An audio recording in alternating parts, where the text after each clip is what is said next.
कुछ घटनाएं ऐसी ऐसी इस कदर से हमारे साथ घट जाती है ना यार, जिन्हें हम चाह कर भी मरते दम तक नहीं भुला सकते। ब्लडी सत्य के आज के इस एपिसोड में आप लोग माधव नाम के एक रेलवे इंजीनियर के साथ घटी हुई एक ऐसी ही खौफनाक घटना की जानकारी प्राप्त करेंगे। एक ऐसी कहानी आज आप सुनेंगे जो आपको सोचने पर मजबूर कर देगी। ये तीसरी दुनिया की शक्तियाँ, वहाँ की ताकतें कितनी ज़्यादा खौफनाक, कितनी ज़्यादा क्रूर और कितनी ज़्यादा कई बार दर्दनाक हो सकती है। दरअसल ये कहानी आज से 35 साल पहले आतरवानी नाम के एक गांव में घटी थी, लेकिन इसकी शुरुआत हुई थी माधव के एक रेलवे इंजीनियर बनने के साथ साथ ही। एक शहर में अच्छे खासे गवर्नमेंट इंस्टीट्यूट से ग्रेजुएट होकर माधव रेलवे इंजीनियर बना था। काफी कम उम्र में यह काफी अच्छे मार्क्स के साथ काफी टैलेंट लेकर ये इस फील्ड में उभरा था। जहां देखो वहां सब लोग माधव का नाम लेते थे, इसकी मिसाल देते थे, बोलते थे देखो यार कितनी कम उम्र में इतनी तरक्की कर लिया। उसके चर्चे उसके डिपार्टमेंट में भी काफी ज्यादा थे। उसको ज्वाइन किए हुए मुश्किल से 2 महीने हुए ही थे कि उसको एक लेटर मिलता है इसके सीनियर डिपार्टमेंट से, जो कि कहीं बाहर स्टैब्लिश्ड था, इंडिया में ही ऑब्वियसली।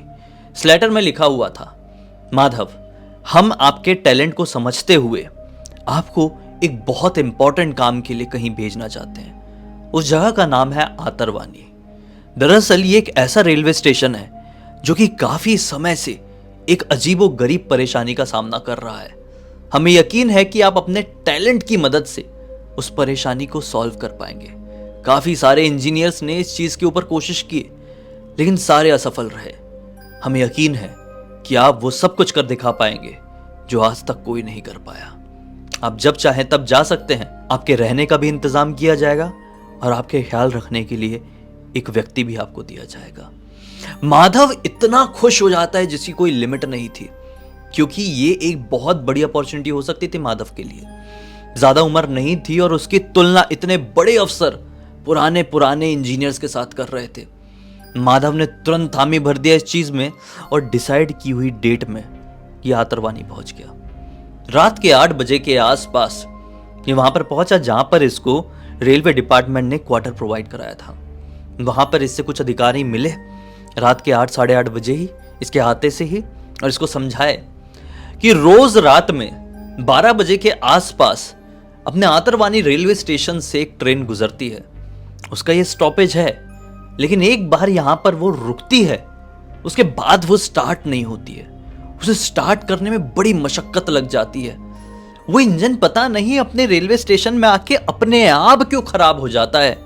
उसके लिए फिर कई कर्मचारी पड़ जाते हैं, घंटे 2 घंटे बीत जाते हैं, समझ में नहीं आता है कि इसके साथ हुआ क्या, और फिर वो अपने आप ठीक हो जाती है और स्टेशन से निकल पड़ती है। ये क्या परेशानी हो रही है? ये प्रॉब्लम क्या उस पर्टिकुलर इंजन में ही है या फिर किसी और में? ऐसा नहीं है कि हमने समझने के लिए उस ट्रेन के इंजन को नहीं बदले, हम एक नया इंजन भी उसमें लगवाते हैं तो भी यही होता है। अपने स्टेशन में वो ट्रेन रुकने के बाद अपने आप उसका इंजन दम तोड़ देता है, फिर सुधारने के बाद वो वापस चलता है। आप देखिए आज रात में आप क्या कर सकते हैं इसके ऊपर। ये कहता है कि ये मेरे लिए सौभाग्य की बात होगी, मैं जरूर इसके ऊपर काम करूंगा, धन्यवाद, ऐसा बोलता है और उसके साथ वाले लोग निकल जाते हैं। उनके जाने के बाद माधव एक सोच में पड़ जाता है कि यार बड़ा अजीब सिस्टम है। मुझे इतनी रिस्पेक्ट दे के यहाँ पे बुलाया गया, अधिकारियों से बात कराई गई, मुझे एक क्वार्टर दिलवाया गया, एक केयरटेकर भी दिलवाया गया, लेकिन एक पूरा इंजन अगर खराब हो जाएगा तो क्या उसकी मरम्मत मैं अकेला करूंगा? मैं एक रेलवे इंजीनियर हूं, मुझे पाना पेंचेस ये सब चलाते नहीं आता है, कोई तो मुझे प्रोवाइड करवाना चाहिए था ना। ये सोच में डूबा ही हुआ था कि दरवाजे को कोई नॉक करता है। ये देखता है कि केयरटेकर हाथ में चाय लेकर आया हुआ है। बोलता है कि आइए काका, ये चाय वाय पीता है। काका वहीं पे खड़े हैं, काका लौट नहीं रहे हैं। ये बोलता है काका क्या हो गया, आप कुछ कहना चाहते हैं? काका कहते हैं कि सर आप खाना भी लेंगे या फिर कुछ समय बाद? ये बोलता है नहीं काका, आप तो समझ ही गए होंगे कि मैं किस काम के लिए यहाँ पर आया हूँ। रेलवे स्टेशन जाऊंगा और वहीं पे खाना भी खा लूंगा, थोड़ा देखना चाहता हूँ, एक्सप्लोर करना चाहता हूँ, घर घर का खाना खा के तो मैं भी थोड़ा सा ऐसा हो गया कि बाहर खाने का मन करता है मेरा। तो आज मौका मिला है तो आज रेलवे स्टेशन का खाना खाऊंगा। कहा कहते हैं कि साहब आप सोच समझ के ही यहाँ पर आए हैं ना। ये बोलता है हाँ, ये एक बहुत बड़ी अपॉर्चुनिटी है। मेरी एज के हिसाब से एक बहुत बड़ा काम मुझे सौंपा गया है, उस काम से मैं कभी पीछे नहीं हट सकता। ये बात सुनकर केयर टेकर कहता है साहब छोटा मुंह बड़ी बात कहूँगा, लेकिन आप अधिकारियों को मना कर दीजिए और अभी के अभी अपने शहर लौट जाइए। ये जगह आपके लिए ठीक नहीं है। ये बात सुन के माधव हैरान हो जाता है। काका आप ऐसा क्यों कह रहे हैं? कहा कहते हैं कि जिस रेलवे स्टेशन में आप आधी रात को काम करने जाने की सोच रहे हैं वो रेलवे स्टेशन नॉर्मल नहीं है। दरअसल वो जो इंजन खराब होता है ना, जिसके चक्कर में आप यहाँ पर आए हुए हैं, वो इंजन किसी टेक्निकल प्रॉब्लम की वजह से नहीं बल्कि आत्माओं की वजह से खराब होता है। इतने सारे भूत प्रेत वहां पर आते हैं कि वो इंजन भी अपना दम तोड़ देता है। रात में 12 बजे के बाद उस स्टेशन में लगातार ढेर सारी खौफनाक आत्माएं प्रवेश करती है और फिर जो कोई भी गलती से भी उनके चंगुल में फंस जाता है वो कभी जिंदा नहीं बच पाता है। ये बात सुनकर माधव हंसने लगता है। अरे काका कैसी बात कर रहे हैं आप? आज के समय में दुनिया तो चांद सितारों तक पहुंच गई है और आप यहां पर अटके हुए हैं और सचमुच में मुझे इस वजह से बुलाया गया है। नहीं काका ऐसा नहीं हो सकता, कुछ तो परेशानी होगी ना, कुछ टेक्निकल चीजें रहती है जो आप नहीं समझ सकते, वो हम लोगों के ही समझ में आएगी। कहा कहते हैं कि देखिए साहब ऐसी भी कुछ चीजें होती है जो हम जैसे पुराने लोग ही समझ सकते हैं, आप जैसे कम उम्र के लोग नहीं। ये बोलता है आप कहना क्या चाहते हैं, थोड़ा आप मुझे क्लियर बताएंगे? बोलता है कि साहब काफी साल हो गए हैं, रात को उस रेलवे स्टेशन के अंदर कोई भी प्रवेश नहीं किया है। एक बार वो आखिरी वाली ट्रेन निकल जाती है, इसके बाद वो रेलवे स्टेशन पूरी तरह से सुनसान वीरान हो जाता है। आप बाहर से भी रात के समय उस रेलवे स्टेशन के गुजरेंगे ना तो आपको अंदर से ढेर सारे भूत प्रेतों आत्माओं की चिल्लाने की आवाजें सुनाई देगी, भाग दौड़ की आवाजें सुनाई देगी, लेकिन अंदर कोई इंसान नहीं होगा, होगी तो सिर्फ खौफनाक आत्माएं। ये सुनकर फिर से शॉक्ड बोलता है काका मैंने सोच लिया मुझे क्या करना है, मैं जाऊंगा ही। और आप जैसे बहुत सारे लोगों के आंखों में एक पर्दा डला हुआ है। एक ट्रेन भूत प्रेतों की वजह से क्यों खराब हो सकती है? रात बेरात अगर कोई भी जाता है तो वहां से इतने सारे भूतों की चिल्लाने की आवाज क्यों आएगी? मैं आज जाऊंगा और सारी परेशानियां इस गांव की हल कर दूंगा। आप टेंशन मत लीजिए, मेरे ऊपर भरोसा रखिए। इसने पूरी तरह से वो केयर टेकर काका की बात को इग्नोर कर दिया और रात के 11 बजे के आसपास रेलवे स्टेशन पहुंच गया। रेलवे स्टेशन पहुंचकर वो सबसे पहले स्टेशन मास्टर से मिला। स्टेशन मास्टर से मिलने के बाद स्टेशन मास्टर ने भी उससे यही कहा कि आप अभी अभी ज्वाइन हुए समझ में आते हैं, आप अपने पूरे होशो हवास में यहाँ पर आए हुए हैं ना। माधव फिर से कहता है कि हाँ बिल्कुल, आप लोग लेकिन ऐसा क्यों इस स्टेशन के बारे में बोलते हैं? ये स्टेशन तो नॉर्मली दिखाई दे रहा है, भरा पूरा, देखिए ना कितने आराम से लोग यहाँ पर आ जा रहे हैं, मुझे तो कोई दिक्कत समझ में नहीं आ रही है। स्टेशन मास्टर कहता है कि अभी नहीं, कुछ समय बाद आपको समझ में आएगा। अभी तक काफी सारे लोग थे, लेकिन 11:15 बजे के आसपास यहाँ पर एक ट्रेन आई, उसमें से लोग उतरे और फिर ऐसा भागना शुरू किए यहाँ से लोगों ने कि पूछो मत। बहुत तेज भागना शुरू कर दिए बाहर की तरफ, जैसे कि मानो इस स्टेशन में भूचाल आने वाला हो। यह नजारा माधव देखता ही रह गया। माधव तुरंत ही स्टेशन मास्टर की तरफ देखकर बोलता है हाँ जैसा आप कह रहे थे वैसा ही हुआ, ये स्टेशन कुछ ही मिनटों के अंदर पूरा सुनसान और वीरान हो गया। लेकिन ऐसा क्यों है? और यहाँ के बारे में मुझे वो केयर टेकर काका भी कुछ कह रहे थे और आप भी कुछ।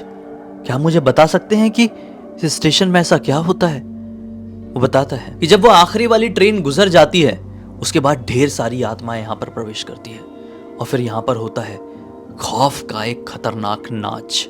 उस नाच को कोई भी देख लिया तो कभी बच नहीं पाता है। माधव गुस्से में झल्लाते हुए कहता है अरे बस आप लोगों का बहुत हो गया घुमा फिरा के बातें करना। आप बता सकते हैं क्या मुझे क्या है एक्चुअल हिस्ट्री, ये सब कुछ क्यों हो रहा है? स्टेशन मास्टर बताता है आज से काफी साल पहले की बात है, ये रेलवे स्टेशन नया नया ही बना था, ज्यादा टाइम नहीं हुआ था। यहाँ पे कुछ कम ही ट्रेन का हॉल्ट हुआ करता था। रात के समय एक यहाँ पर ट्रेन पहुंची और इंतजार कर रहे थे एक डाकुओं की टुकड़ी। जैसी वो ट्रेन यहाँ पर रुकी है, डाकुओं की टुकड़ी उस ट्रेन में चढ़ गई और देखते ही देखते उन्होंने इस ट्रेन को लिटरली शमशान घाट बनाकर रख दिया। ढेर सारे लोगों की जान लिए, सभी को लूटे और फिर अगले स्टेशन में उतर गए। और वो डाकू इतने ज्यादा खूंखार, इतने ज्यादा क्रूर थे कि जितने भी लोग ट्रेन में मरे हुए थे उसमें से बहुत सारे लोगों को वो कंधे में लटका लटका कर इस स्टेशन तक आए और यहाँ पर उनके मृत शरीरों को फेंक दिए और जहां से आए थे वहां को चले गए। इस घटना के बाद से हर रात को इस स्टेशन से चीखने चिल्लाने की आवाजें सुनाई देती, बहुत ज्यादा डरावनी आवाजें, जिसे आप सुन भी लेंगे ना तो अगले दिन आप घर से निकलने में घबराएंगे सर। और ये हर रात को होता है। और ये जो ट्रेन खराब होती है ना, जो इंजन अपने आप रुक जाता है आखिरी वाली ट्रेन का, वो भी उन्हीं आत्माओं की वजह से होता है। कारण क्या है ये समझ में नहीं आता, लेकिन आप मानो या ना मानो कई इंजीनियर्स आए और गए, कोई समझ नहीं पाया कि उन इंजन्स में होता क्या है। आप भी नहीं समझ पाएंगे साहब, लेकिन फिर भी आ गए इतनी दूर से तो देख ही लीजिए। माधव कहता है कि मैं इंतजार करूंगा, आने दीजिए ट्रेन। वो ट्रेन आती है अपने टाइम पे ही। अब तक पूरा स्टेशन खाली था, जितने लोगों को उतरना था वो उतरे और तेजी से भागते हुए, मतलब उतरे हैं और दौड़ते दौड़ते दौड़ते दौड़ते बाहर। माधव भी गया और इंजन में देखने लगा। इंजन रोज की तरह खराब हुआ। माधव को कुछ समझ में नहीं आ रहा है। आधे घंटे बीत गए, 1 घंटे बीत गए, रात के तकरीबन 1:30 बज गए।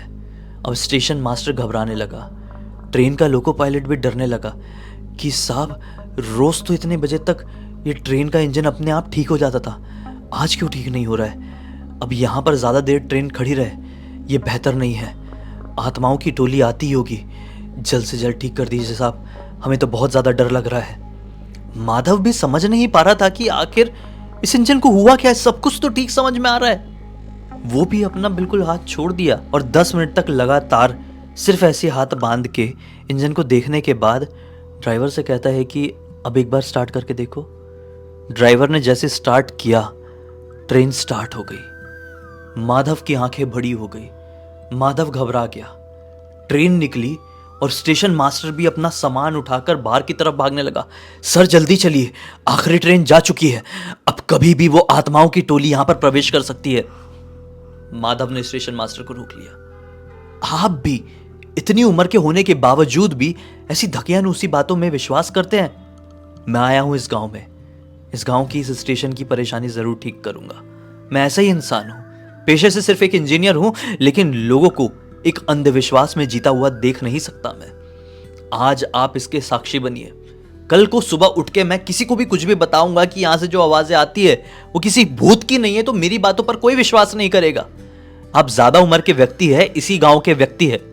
आज आप देखिए, अपनी आंखों से देखिए, मैं दिखाऊंगा कि कौन आता है कौन नहीं। ये बोलता है कि साहब ऐसी चीजों का एक्सपेरिमेंट हमको नहीं करना है, हमको जाने दीजिए। माधव कहता है कि मैं आपसे आधी उम्र का होके ये सारी चीजों से घबरा नहीं रहा हूं, मेरे ऊपर विश्वास तो रखिए। ये बोलता है कि ठीक है, मैं रुकने के लिए तैयार हूं, लेकिन मैं अपने कैबिन से बाहर नहीं निकलूंगा। खिड़की से थोड़े से गैप से मैं देखते रहूंगा। आप बाहर से ताला लगा दीजिएगा। प्लेटफॉर्म में जो कुछ भी होगा, मैं नहीं चाहता उसके बाद वो सारी चीजें मेरी तरफ आए। ये मुस्कुराता है और कहता है कि ठीक है, ताला लगा दूंगा, वैसे कुछ होगा नहीं, लेकिन फिर भी आप कह रहे हैं तो आप अंदर ही बंद रहना, मैं बाहर रहूंगा और आज आपको सच्चाई दिखाऊंगा। स्टेशन मास्टर एक कॉर्नर में बैठ जाता है। माधव बाहर निकलता है, ताला लगा देता है, स्टेशन मास्टर के कैबिन में ताला लगा देता है। खिड़की बंद, स्टेशन का मेन डोर अंदर से लॉक्ड। चाबी डालता है जेब में और साइड में एक कुर्सी के पीछे कॉर्नर था, अंधेरा था, वहां पर दुबक्कर बैठ जाता है और इंतजार करने लगता है कि टोली अब आए तब आए। अंदर ही अंदर माधव ये विश्वास करता था ये टोली ओली की बात करते हैं लोग, ऐसा कुछ भी नहीं है। हो सकता है कि कुछ नशेड़ी लोग होंगे जो लोगों को डरा कर रखने के लिए ऐसी हरकत कर रहे हैं, ताकि लोग इस जगह से डर के रहेंगे रात में तो उनका ये अड्डा बना रहेगा। या फिर सचमुच में डाकू वाकू आते हो जो अपना खजाना वजाना यहाँ कहीं छुपाते हो, या फिर कुछ और भी कारण हो सकता है। भूत प्रेत थोड़ी ऐसा टोली बनाकर यहाँ पर स्टेशन में आएंगे। मैं इंतजार करता हूँ। 1:30 से लेकर 2 बज जाते हैं, लेकिन अब तक कुछ नहीं होता है। आधे घंटे तक वहां पर छुपकर बैठने के कारण उसी कमर दुख जाती है। वो सोचता है कि अब उठना ही पड़ेगा। वो उठता है और स्टेशन मास्टर के कैबिन तक पहुंचा ही था, चाबी निकाल के ताला खोलने ही वाला था कि उसको पीछे से किसी के चलने की आवाज सुनाई देती है, जैसे ही कोई अपने जूते पटक पटक कर चल रहा हो। वो चाबी तुरंत अपने जेब में डालता है और भागता हुआ वापस से उसी जगह पर छुपकर बैठ जाता है। वो देखता है कि 5 आदमी बड़े बड़े पुराने जमाने के बूट्स पहन के पैर पटक पटक के अंदर की तरफ आए।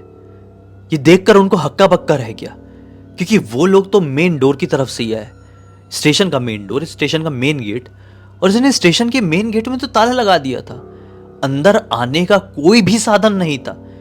फिर भी ये लोग उसी तरफ से आए थे।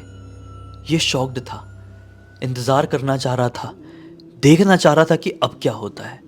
फिर और 5 लोग, फिर और 5 लोग, फिर 10 लोग, फिर ऐसे करते करते विदिन 20 मिनट्स ये स्टेशन पूरी तरह से भर गया। बहुत सारे लोग इस स्टेशन में खड़े हुए हैं और सिर्फ खड़े हैं, ऐसा लग रहा है किसी ट्रेन का इंतजार कर रहे हैं। फिर एक दूर से ट्रेन की आवाज सुनाई दी। ये घबरा गया, क्योंकि सभी लोग कह रहे थे कि ये आखिरी ट्रेन है, तो ये ट्रेन की आवाज इसको कैसे सुनाई दी है। जितने लोग खड़े हुए थे उनके रिएक्शन को ये छुपा हुआ नोटिस कर रहा था। सभी लोगों के ये रिएक्शन थे कि कोई ट्रेन आने वाली है, अब इसमें लोगों को चढ़ना है। जैसे ट्रेन आने वाली होती है किसी प्लेटफॉर्म में तो सब लोग अपना सामान उठाने लगते, तैयार करने लगते हैं, सब लोग वैसा करने लगे। लेकिन कोई ट्रेन इस प्लेटफॉर्म में नहीं आई, बल्कि आई तो सिर्फ आवाज कि तेज रफ्तार से एक ट्रेन यहां से गुजर गई। जैसे ही वो गुजरने की आवाज इसको सुनाई दी है, दिखाई कुछ नहीं दिया, सिर्फ ट्रेन गुजरने की आवाज इसको सुनाई दी है। और जैसे ही वो आवाज इसको सुनाई दी, वो जितने भी लोग वहां पर थे वो जोर जोर से चीखना शुरू कर दिए, भागना शुरू कर दिए, रोना शुरू कर दिए। बच्चे बूढ़े गिर रहे हैं, ऐसा लग रहा है कि ये लोग मर रहे हैं अपने आप। अरे अपने आप, कोई कुछ करे तो समझ में आता है, अपने आप चिल्ला रहे हैं, भाग रहे इधर उधर। ये देखता रह गया, ये सोच रहा है कि ये क्या हुआ, क्या ये लोग पागल हैं, ये लोग गेट वेट कूद के तो नहीं आए हैं, ये पक्का इंसानी है, ये ऐसे लोग हैं जिनका दिमागी संतुलन खत्म है, इन लोगों को रोकना पड़ेगा। यही लोग रोज कर रहे हैं, और आज मैंने अगर इन्हें रोक दिया तो सब कुछ इस गांव में कल से खत्म, और मुझे मिल जाएगा मेडल या प्रमोशन।